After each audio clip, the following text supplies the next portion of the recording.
तेणु फ्रेंड्स देखु ये रिलिंक्विशमेंट जो डीड बा रिलीज डीड केउ केउ समय करा जाए एवं यह करने द्वारा कौन फायदा होता है एवं ए रिलिंक्विशमेंट डीड करने कि केउ केउ जिनिस निहाती आपणक दरकार से विषय रे आमे ए टू जेड जानिबा। ए प्रॉपर्टी रो अनेक अंशीदार थांदी एवं जेते बेले गोटी अंशीदार बा गोटी हेयर तार प्रॉपर्टी को आउ गोटे हेयर को ट्रांसफर कर दी थाए बा आउ जने अंशीदार को ट्रांसफर कर दी थाए से जगह रे आपण गिफ्ट परिवर्ते रिलिंक्विशमेंट रो मध्य व्यवहार करि परिबे एवं ए जो relinquish deed is a legal document used when a property co-owner wishes to transfer such property or their property to another co-share। तेणु ए रिलिंक्विशमेंट डीड होची गोटे लीगल डॉक्यूमेंट एवं यह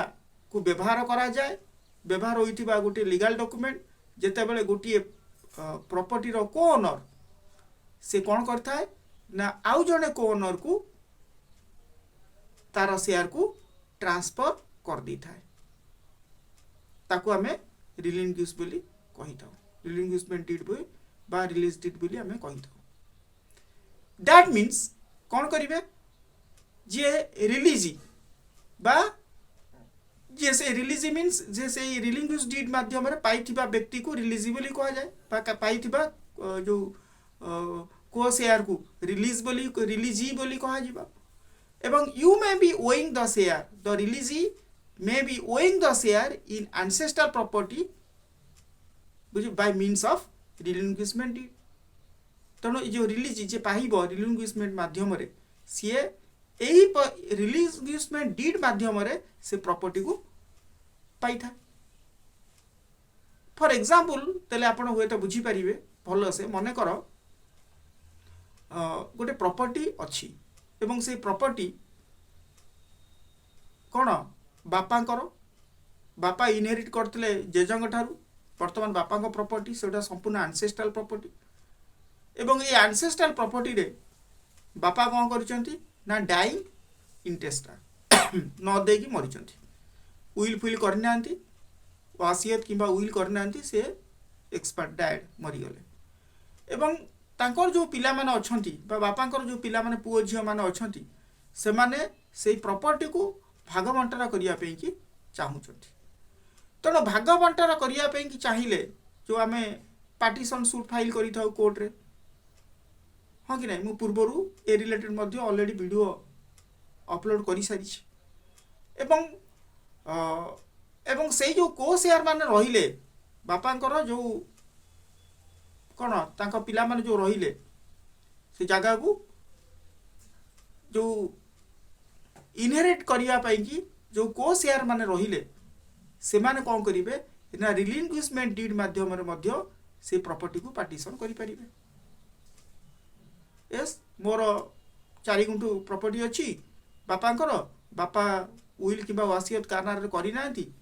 हां जति समस्त नार विल कर दी थांते तोर एतिक शेयर पाइबो मोहनते सी एतिक शेयर पाइबो सी एतिक शेयर पाइबो सी एतिक शेयर पाइबो as per the will deed. तेणु से अनुसार शेयरटा डिवोल्यूशन ही था भाग बंटा ही था किंतु बापा एक्सपायर करिगले डाइंग इंटरेस्टा किछि न देकी मरिगले तेणु ता परवर्ती समय रे आमे कोन करूछु ना आमे गोटे रिलिंक्विशमेंट डीड माध्यम रे आमे निज निज भितर मध्य भाग बंटा ही परिबो ए शेयर मोर से शेयर रे मोर भाग नै मु छाड़ देली ता धरे मोर भाग नै से सेमती निज निज भितर रिलिंक्विशमेंट करि ही थाए बुझी पारछे एवं एमिति भी जगह रही थाए। फ्रेंड्स देखंतु एटा केवल एप्लीकेबल होउची आपनकर अंशीदार मानक पई बाहर स्ट्रेंजर मानक पई रिलिंक्विशमेंट डीड हेई न थाए अंशीदार जोडी समस्त कोओनर मानकर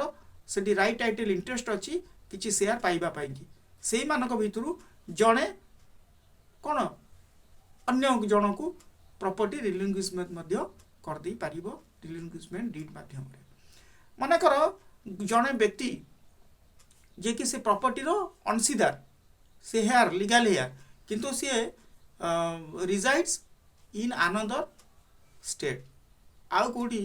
बा आउट ऑफ दैट जुरिडिक्शन से प्रॉपर्टी आउट ऑफ जुरिडिक्शन से रोचे अनदर स्टेट रोचे अनदर कंट्री रोचे सी कौन चाहूँ ना से प्रॉपर्टी को नेबाई चाहूनी तेणु से माध्यम से रिलिंग्विशमेंट डीड कर तार भाग को अन्य भाई मान को छाड़ी पार।